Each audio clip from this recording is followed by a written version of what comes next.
idź. Idź do mamusi, idź. Okej. Oliwka, chodź do mamy. Chodź. Idź do mamusi. Chodź do mamy, chodź. Chodź do mamy.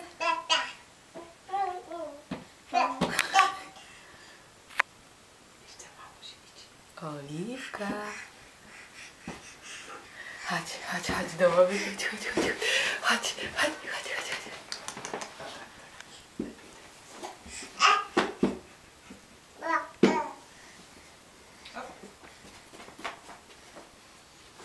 Idź do misi, idź do misi, idź.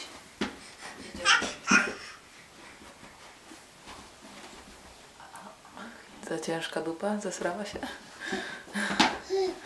Zesrała się bida i skrzeczy. Ślicznie, no chodź do mamy, chodź, szybko.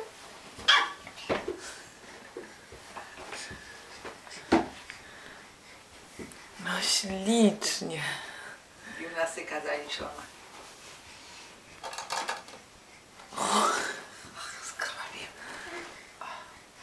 Kto to do mamy tak ślicznie przyszedł? Po schodach się wciągał. Dzień dobry.